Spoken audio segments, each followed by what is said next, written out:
The man who saved her life was the same one she tried to escape from. Chapter 1: The Pressure. The Bennett mansion, once the symbol of wealth and power, now stood in uneasy silence. The chandeliers still sparkled, the grand piano still gleamed, but the air carried the faint weight of decline.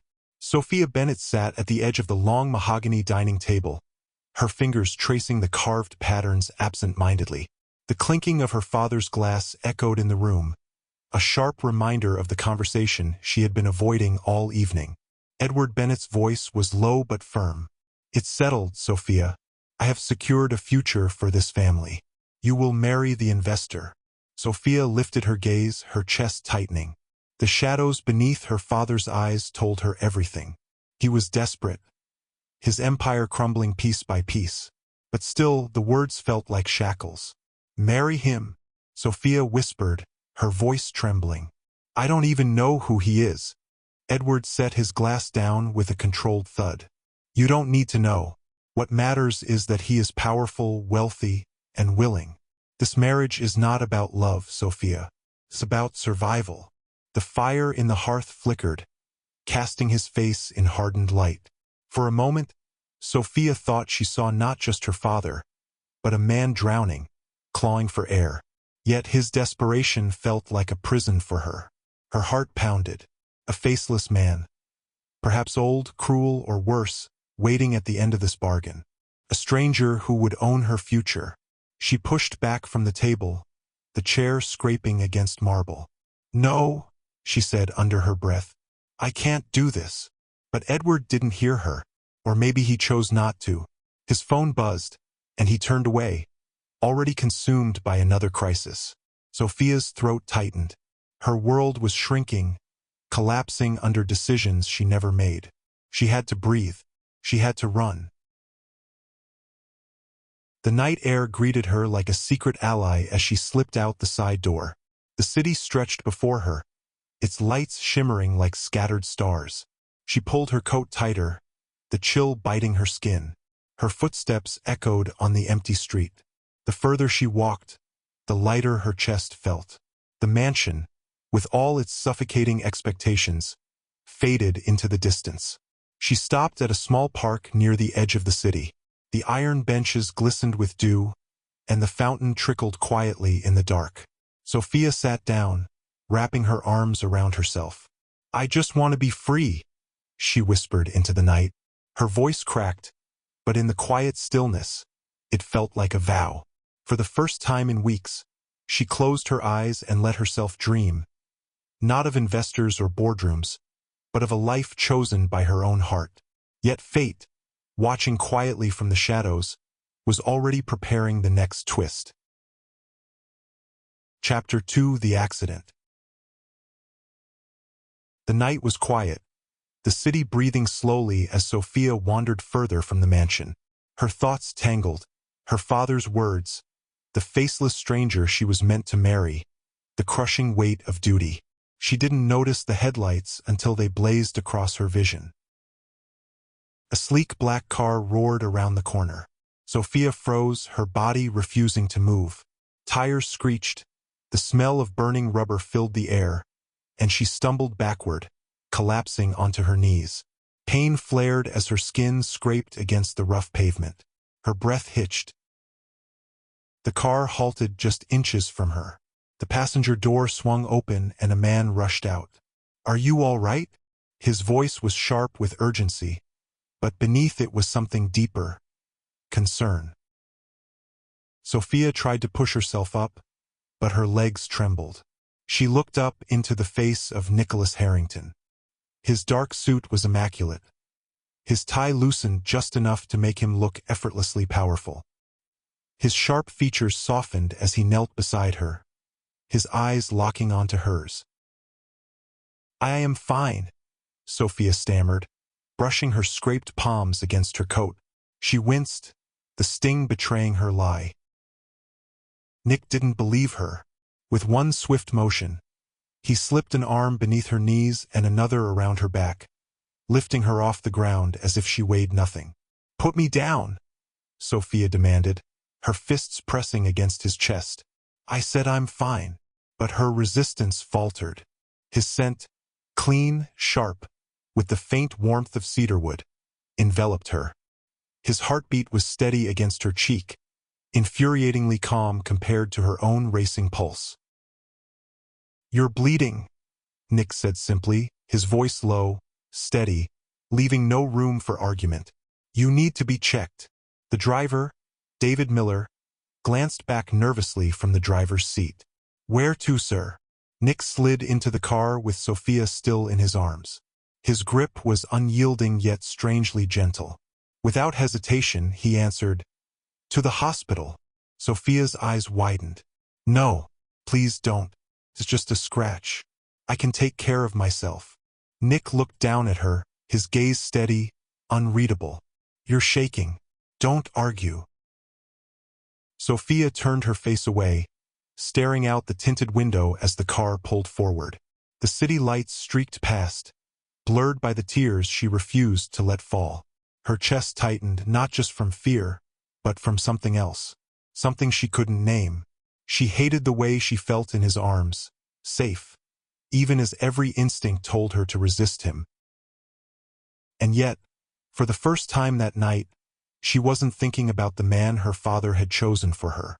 She was thinking about the stranger who had almost run her down, and whose presence now made her heart beat in unfamiliar ways. Chapter 3: The Lie. The sterile glow of the hospital lights pressed against Sophia's skin, too bright, too unforgiving. She sat on the edge of the bed, her scraped knees stinging beneath the bandages a nurse had hastily wrapped. Her heart still hadn't slowed from the near accident, and the warmth of Nicholas Harrington's arms lingered against her memory no matter how fiercely she tried to shake it away. The door burst open. "Sophia!" Edward Bennett's voice cracked like thunder as he strode in, his coat flaring behind him. His face was flushed, his jaw clenched. "Do you have any idea what you've done? Sneaking out at this hour? Running into trouble like some reckless child?" Sophia flinched. Her father's anger was nothing new, but tonight it felt unbearable, pressing against wounds far deeper than the ones on her skin. "I was just—" she began, but the weight of his glare silenced her. Edward raked his hand through his graying hair. "We are on the verge of collapse, Sophia. Everything I've built teeters on the edge. And instead of helping, instead of preparing for your duty, you wander off like some—" He cut himself off, breathing hard, the fury trembling in his chest. Sophia's throat tightened. Duty. Always sacrifice. She couldn't do it. She couldn't walk into a marriage with a faceless man whose only claim to her was a business deal. The words leapt from her lips before she could stop them. "Father, you don't have to arrange anything. I already have a boyfriend." The room froze. Edward's eyes narrowed, confusion hardening into suspicion. "What did you just say?" Sophia's mind spun. Her gaze darted to the one man who could anchor her lie. Nicholas Harrington stood by the wall, hands in his pockets, watching with unreadable calm. "This is, Sophia's voice trembled as she gestured toward him. "This is—" Nick's lips curved ever so slightly, not quite a smile, not quite a smirk. He stepped forward, extending his hand with practiced confidence. "Nicholas Harrington," he said smoothly. "You can call me Nick, Mr. Bennett." Edward blinked, stunned into silence. His eyes shifted from Sophia to Nick, measuring, calculating. The name Harrington carried weight, old money, power, prestige. "You?" Edward's voice dropped, almost a growl. "You are her choice?" Nick inclined his head, his gaze unwavering. "It seems so." Sophia's chest tightened. She couldn't read him. Was he playing along to protect her? Or was this amusement at her desperation? Edward exhaled sharply, the fury in his eyes giving way to cautious relief. He turned back to Sophia. "If this is true, then you will not disgrace me. Do you understand? You will not bring shame to this family, Sophia." Sophia nodded quickly, her palms damp. I understand, Father. Edward straightened, his expression still hard but no longer boiling. He gave Nick one last searching look before muttering, "We will discuss this later," and stormed out of the room. The door closed with a heavy click, leaving Sophia and Nick in suffocating silence. Her pulse pounded in her ears. She had saved herself from one prison, only to walk into another, one held by the man standing before her. Chapter 4: The Trap. The door had barely shut behind Edward when Sophia felt the weight of Nick's gaze. It wasn't the same sharp concern from the street, nor the cool civility he had shown her father. This was something else, something heavier, deliberate. "You're quite the actress," Nick said finally, his voice smooth as velvet, though edged with steel. "Pulling me into your little charade without even asking." Sophia lifted her chin, clinging to her defiance. "I had no choice." "There's always a choice," Nick replied smoothly, stepping closer. "You could have stayed silent. You could have told him the truth. But you pointed to me." Sophia's throat tightened. He was right, but she refused to let him see her weakness. "You could have denied it," she muttered. "I could have," Nick agreed, his lips curving in the faintest trace of amusement. "But I didn't. And now, Sophia, that puts us in an interesting position." Her chest tightened. "What do you want from me?" Nick's eyes held hers, steady and unyielding. "I want you to live with me." The words hit her like a slap. "What? If you don't?" Nick continued, his tone maddeningly calm. "Your father will learn the truth, and then he'll find someone else to marry you off to. Someone you haven't chosen. Someone you might not be able to refuse." Sophia's breath caught, her mind racing. Nick tilted his head, studying her. "Do you have another place to go?" Her lips parted, but the answer died in her throat. "No." She saw it all in a flash. Her small classroom at the Community Arts Center, the brushes lined neatly in chip jars, children's drawings taped proudly along the walls. Teaching art gave her life meaning, but it barely paid enough for rent, let alone independence. She could crash on a co-teacher's couch for a few nights, maybe, but they were barely surviving themselves. She couldn't burden them with her problems. She dropped her gaze to the floor. "No," she whispered. Nick didn't move, but his presence seemed to close in around her, leaving no space to breathe. "Then you understand. You have nowhere else. And with me, at least, your father believes your lie. That buys you time."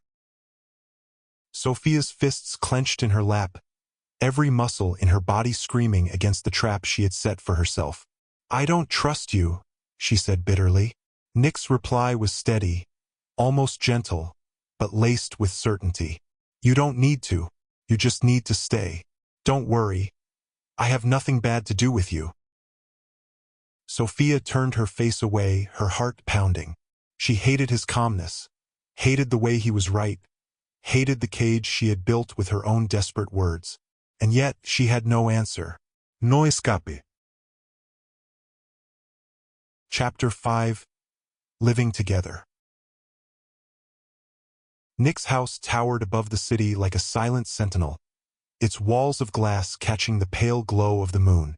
From the outside, it seemed untouchable, a fortress built on wealth and solitude. Inside, the air smelled faintly of cedarwood polished into the floors, mingled with leather and a sharper undertone.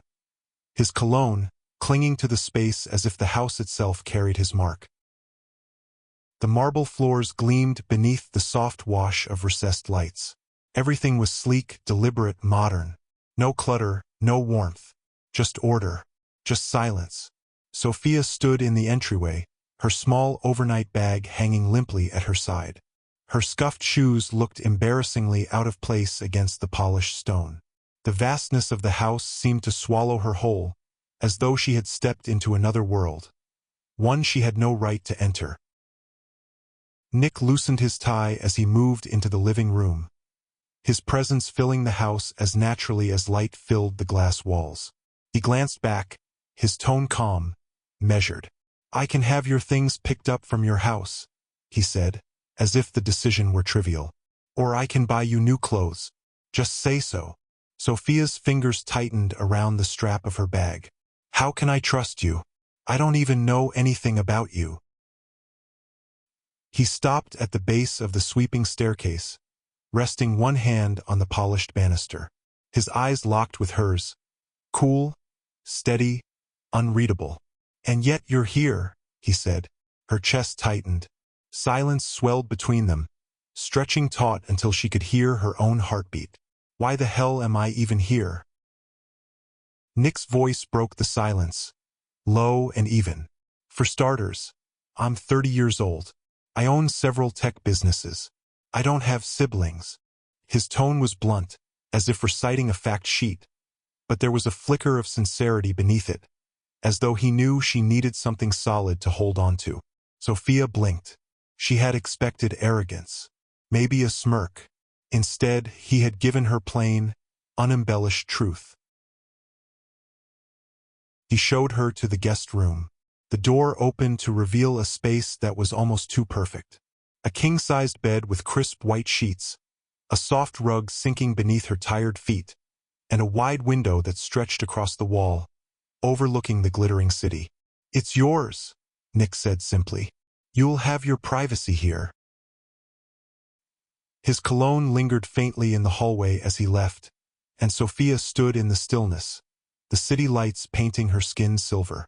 Privacy. The word should have comforted her. Instead, it only made her feel the weight of how far she was from her own life. Later, in the study, Sophia perched on the edge of a leather chair, the scent of old books and polished wood wrapping around her. Nick sat across from her at the massive mahogany desk, the glow of a single lamp cutting across his features, sharpening the planes of his face. "Give me a pen," she said suddenly, "and 2 sheets of paper." One of his brows arched, but he slid the items toward her without a word. "If we're living under the same roof," Sophia continued, her tone steady though her pulse raced, "we need rules." He leaned back, folding his arms, watching her as if she were the most curious thing in the room. "Go on." They began scribbling in silence, the scratching of pens filling the air. Sophia's list was brisk and practical. No unnecessary touching. No interfering in each other's lives. No pretending in public unless absolutely required. She hesitated, then added another. "Also, I have classes 5 days a week, 8 hours a day at the community center. I'm an art teacher, and I'm not asking for permission." Nick didn't blink. "I'll hire you a driver then." Her head snapped up. "What?" His eyes glinted as his pen moved smoothly across the page. "I'm not asking for permission." The words hung between them, heavy, laced with something that wasn't arrogance so much as certainty. Protectiveness cloaked in command. Sophia bristled, every instinct screaming at her to push back. And yet, a part of her, small but undeniable, warmed at the thought. She hated it, hated that she felt safer under his dominance than she had in years. When the lists were done, they exchanged them like contracts. Their signatures marked the bottom in firm strokes. For a long moment after, neither moved. Their eyes met across the desk, hers wary, his unwavering. Something flickered in the silence, too raw to name, and Sophia tore her gaze away before it consumed her. The days bled into strange patterns of tension. In the kitchen, she insisted on cooking for herself.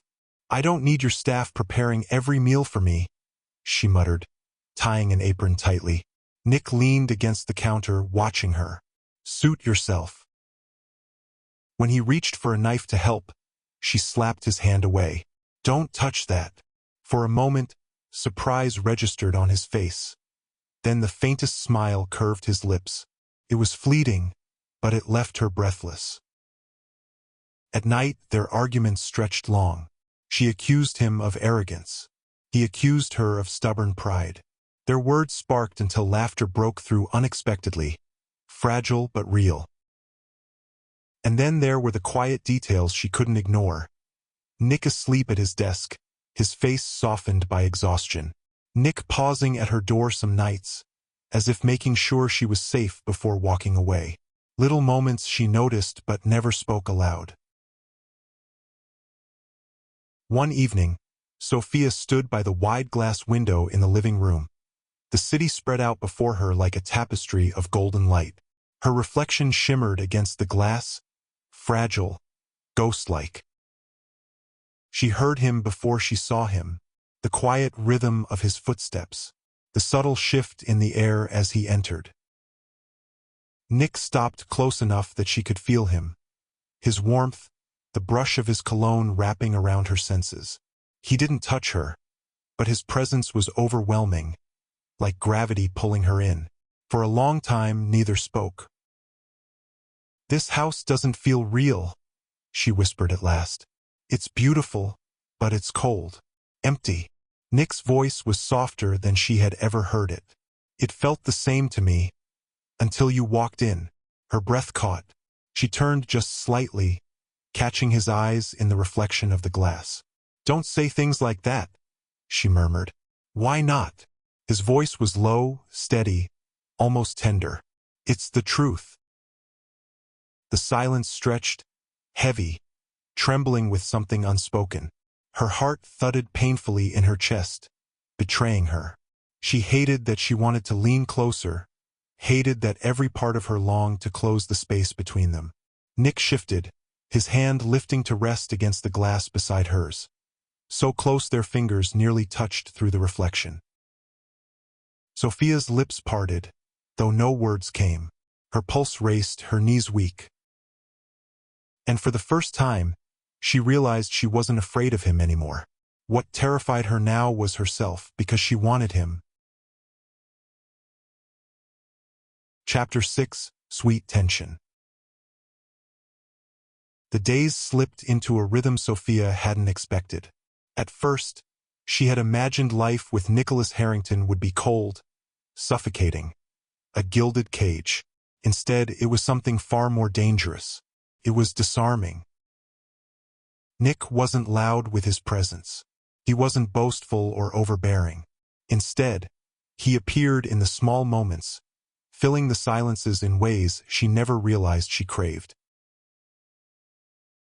On the third morning, she walked into the kitchen to find her favorite tea steaming in a porcelain cup, waiting at her place at the counter.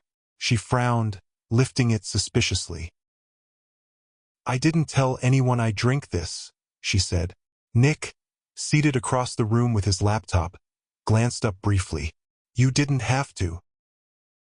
Her chest tightened, a warmth blooming where irritation should have been. In the evenings, when she returned from teaching at the community center, the driver he had hired, David, would open the door for her with a polite nod. She tried to hate the arrangement, but she couldn't deny the safety it brought, especially when Nick was always waiting at the house when she returned. One night, she dropped her bag by the door and muttered, "You don't need to wait up for me, you know?" Nick looked up from the sofa, a book resting open in his hands. His tie was loosened, the top buttons of his shirt undone, making him look less like the intimidating billionaire and more like a man who belonged in that quiet moment. "I wasn't waiting," he said, his voice calm, almost casual. Then he paused, his eyes lingering on hers. "I just couldn't sleep." Sophia should have let it go, should have laughed it off, but something in his gaze stopped her. For just an instant, she saw it, the flicker of relief in his eyes when he saw her safe.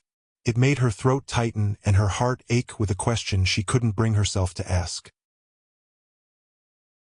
A week later, rain poured down in relentless sheets, the city streets choked with traffic. Sophia stood outside the community center, her umbrella useless against the wind, her phone buzzing with failed ride requests. David had called earlier to apologize, his voice weak and hoarse, too sick to come fetch her. She wrapped her arms tighter around herself, shivering as cars splashed by. "Perfect," she muttered under her breath. Headlights cut through the downpour, a a sleek car pulling up to the curb. Her heart lurched when the passenger door swung open. Nick stepped out, his suit dampened at the shoulders, his umbrella unfolding smoothly above him. His eyes found her immediately, sharp but softening as they landed on her drenched figure. "You'll catch a fever out here," he said, his tone more accusation than concern. Yet his hand reached for her bag without hesitation. "How did you?" "David called me." Nick tilted the umbrella, sheltering her from the rain as he guided her toward the car. "Get in."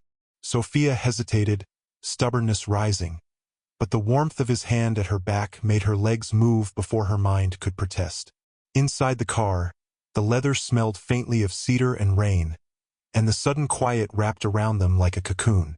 Nick's jacket was damp where it brushed against her arm, but she didn't move away. For once, she didn't want to. The tension between them grew in delicate, unbearable ways. One afternoon, she was cooking again, her hands dusted with flour as she rolled dough across the counter. Nick leaned nearby, pretending to skim a document but watching her instead. "You missed a spot," he said, gesturing to her cheek. She lifted her hand to wipe it away, but he was faster. His thumb brushed the flour from her skin, lingering for just a second too long. Her breath caught. His touch was light, careful, but the warmth of it spread through her like wildfire. Their eyes locked, the silence stretching until she forced herself to step back. "Don't," she whispered, more to herself than to him. Nick only smiled faintly, the corner of his mouth curving as if he already knew she was losing her battle. At night, the walls between them thinned even more.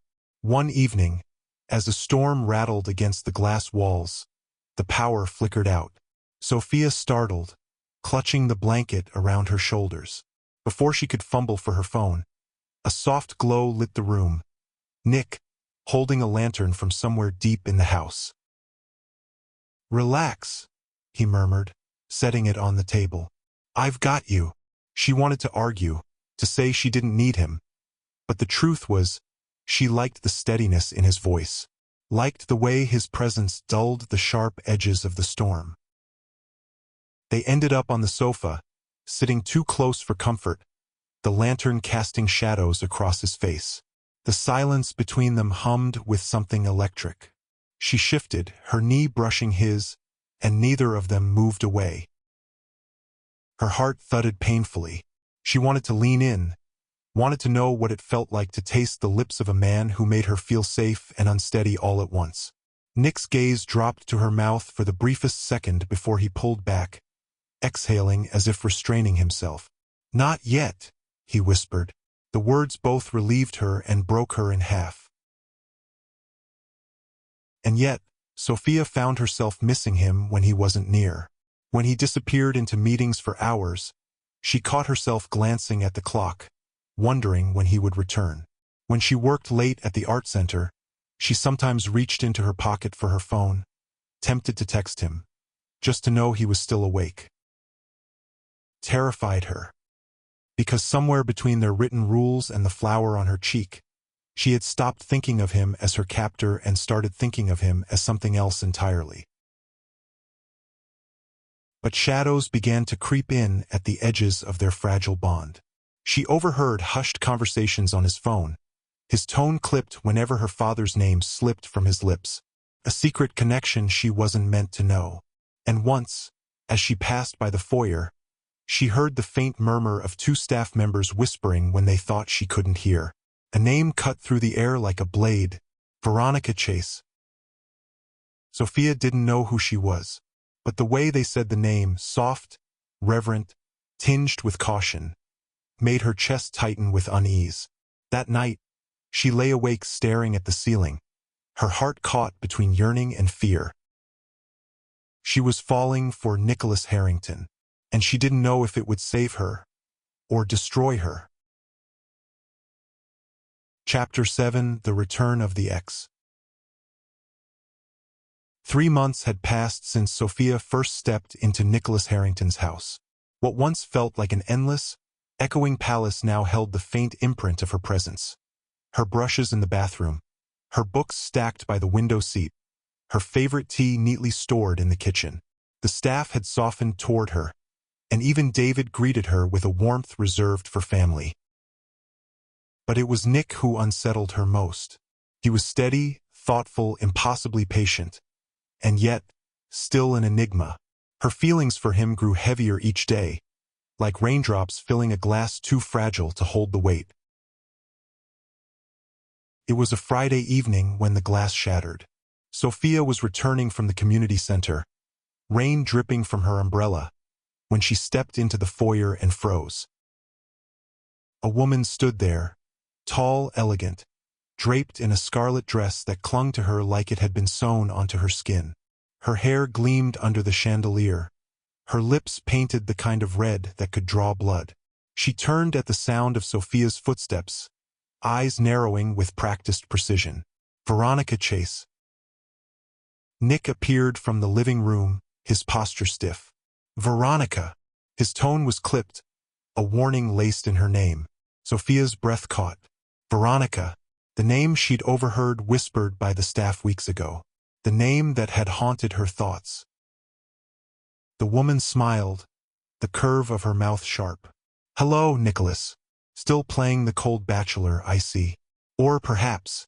Her gaze slid to Sophia, appraising her with a slow, cutting sweep.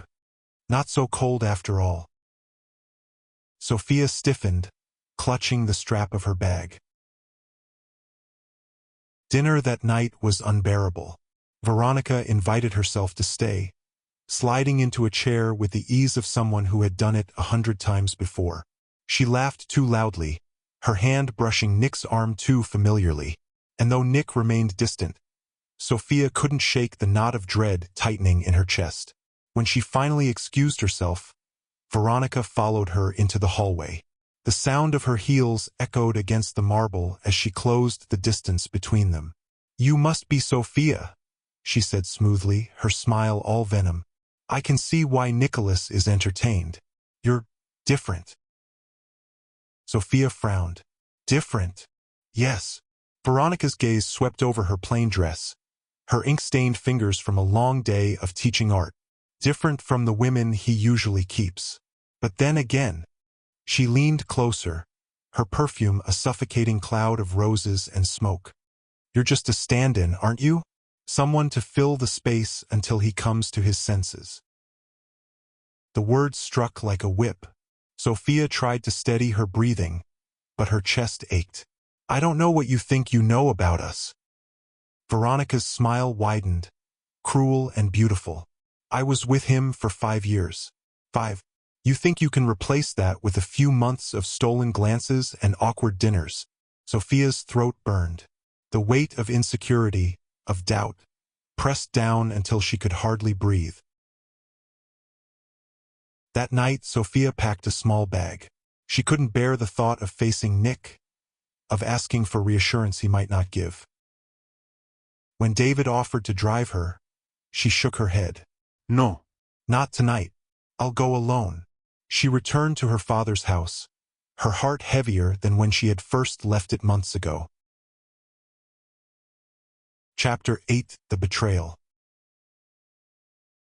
Sophia's footsteps were soft against the familiar hardwood as she crept through her father's house, her small bag weighing heavily at her side. The air smelled faintly of old books and cigar smoke, a sharp reminder of the home she had once longed to escape. She moved toward her room, desperate to collapse onto her bed and hide from the storm inside her chest. But just as her hand touched the doorknob, a sliver of light caught her eye. The door to her father's study was slightly ajar. Voices drifted out, low, measured, the sound of clinking glasses punctuating the conversation. Edward Bennett's voice carried, steadier than she'd heard in months. Nicholas Harrington is a fine man, powerful ally. When my company was on the edge of ruin, he stepped in, not only with money, but with commitment. I never expected that the man my daughter claimed as her boyfriend would turn out to be the very man I had chosen for her all along. Fate works in curious ways. He is to be Sophia's husband, And through this alliance, the Bennett name will rise again. Sophia's breath caught. Her hand froze on the doorknob. The man she was supposed to marry? Her pulse thundered in her ears as murmurs of approval rose from the other men inside, chairs scraping against the floor. Rage surged up, uncontainable. She pushed the door wider. "What do you mean by that?" The men startled, turning toward her. Edward's face drained of color. "Sophia, what are you doing here? You knew." Her voice trembled with disbelief. "All this time, you knew who he was?" Edward frowned, his tone turning stern, defensive. "Sophia, lower your voice. This is not the place." "No, father." Her hands shook as she pointed at him, her voice rising, raw. "You tried to chain me into a marriage I never wanted. And now you sit here drinking with your friends as if it's some glorious victory? Do I mean nothing more than a bargaining chip to you?" Edward's mouth opened, but no answer came. And then, footsteps echoed in the hall. A shadow stretched across the floor. She turned, her heart pounding, and there he was. Nick. He stood in the dim light, his broad frame filling the doorway. His expression was unreadable, his presence overwhelming, like a noose tightening around her throat. Her lips trembled as the truth crashed down, shattering every fragile piece of trust she had begun to build. "So it's true," she whispered, her voice sharpened with each word. "You were the one, the man my father wanted me to marry." Nick's jaw tightened, his eyes flickering with something between regret and resolve. "Sophia." Her pain boiled over into fury. "So you were playing with me? All this time, letting me think it was a lie you were covering for? That you were doing me a favor?" His hands clenched at his sides, as if he wanted to reach for her but didn't dare. "I didn't mean for it to happen like this." She shook her head, tears burning hot against her lashes. "Don't you dare. Don't you dare pretend this wasn't deliberate. You let me live in your house, you made me trust you. You—" her voice cracked, breaking under the weight of betrayal. "You knew, and you said nothing." "Sophia." Edward's voice softened behind her, almost pleading, but she couldn't look at him, couldn't look at either of them. Her chest heaved, fury and heartbreak twisting until she could hardly breathe. Her voice dropped to a whisper, sharp as glass. "I can't do this. Not with you." And before anyone could stop her, she turned and stormed out into the night. The slam of the front door reverberated through the house, echoing like the final note of a song that could never be sung again. Chapter 9: Secret Past. Nick's POV. The night Sophia stormed out, the slam of the Bennett door echoed in Nick's chest long after the sound had faded. He stood frozen in the dimly lit hall, his fists clenching and unclenching, as though he could hold her there with sheer will. But she was gone, and perhaps she had every right to be. For the first time in years, the armor he had built around himself cracked, and memories, long buried, came flooding back. 8 years earlier, the university campus was alive with sound, students laughing in the courtyards, books snapping shut in the libraries, the rustle of spring leaves in the breeze. Yet Nicholas Harrington had always sought the quiet corners, and it was by the lake that he first saw her. She sat on the weathered bench, a sketchbook open on her lap. A bag of breadcrumbs rested at her side, and every so often she would toss a handful toward the water. Birds flocked eagerly, their wings stirring the air, and she would smile soft, unguarded, radiant in a way that pierced straight through him. He didn't even know her name then. All he knew was that he found excuses to walk by that lake, day after day, just to catch a glimpse of her. She would hum sometimes, absently, as though she belonged to another world entirely. He remembered the way the light caught in her hair, how the breeze tugged at her dress, and how she seemed so content in her solitude. She was a mystery, and he was a coward. Because Nicholas Harrington was already engaged. Veronica Chase. Polished, ambitious, chosen for him by families who thought in mergers rather than marriages. His path had been set long before he learned what it meant to want something different. So he watched from a distance, silent, helpless, captivated by a girl who didn't even know he existed. Years blurred together. His engagement crumbled under the weight of Veronica's hunger for power and his own growing disillusionment. By the time it ended, Sophia Bennett was long gone from his world. The lake was empty, the bench deserted, the birds scattered. He had told himself it was for the best, that he had been foolish to dream, that some things were never meant to be, and then, years later, Edward Bennett had walked into his office. The older man had been desperate, his company teetering on collapse. "My daughter's future depends on this," Edward had said, his voice raw.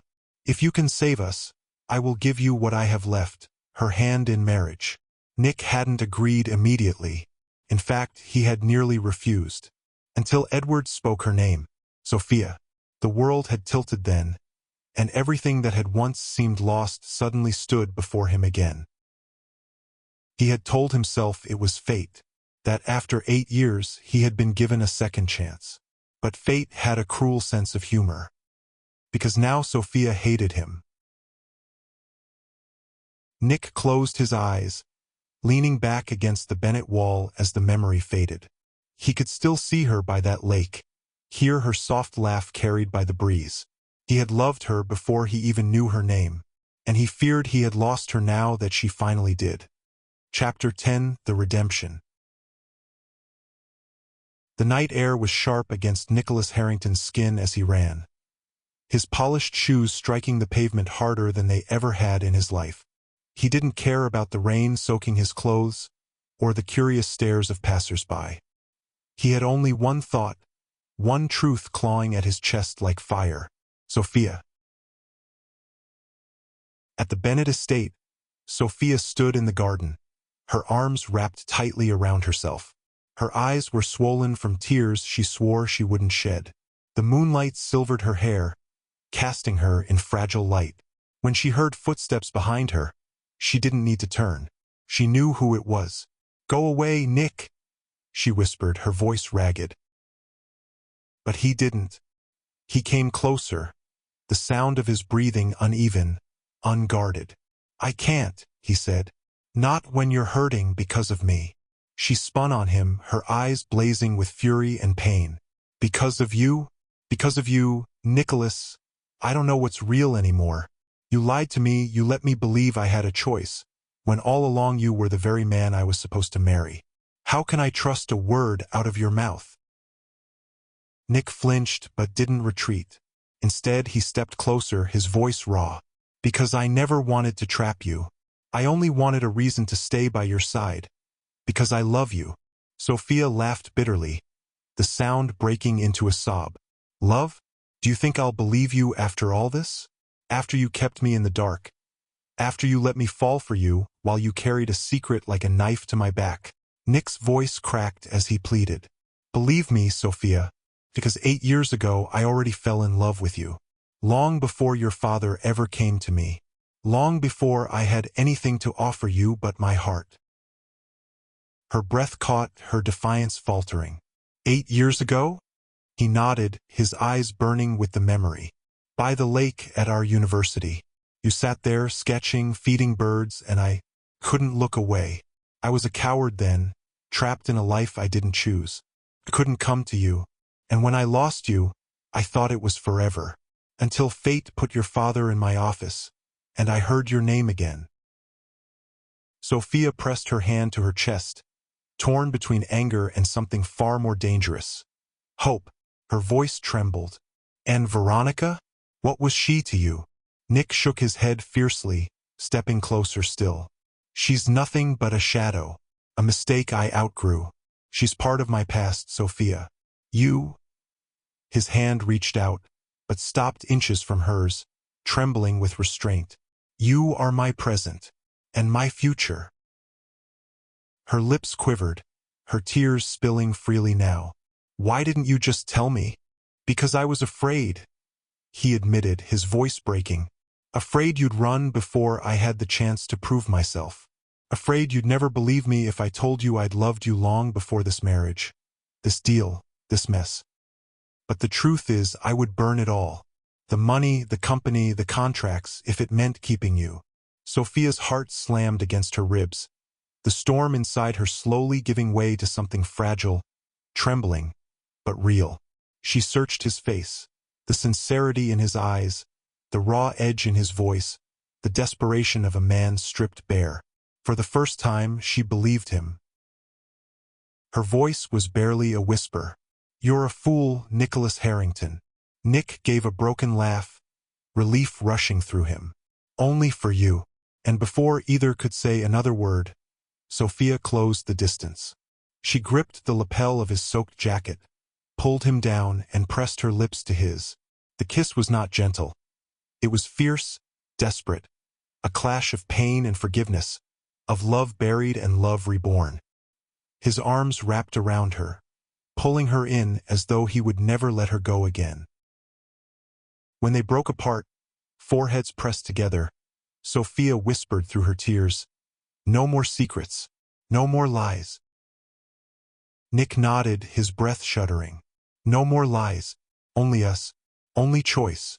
And under the moonlight, amidst the ruins of betrayal and the promise of something stronger, they chose each other, not out of duty, not out of arrangement, but out of love.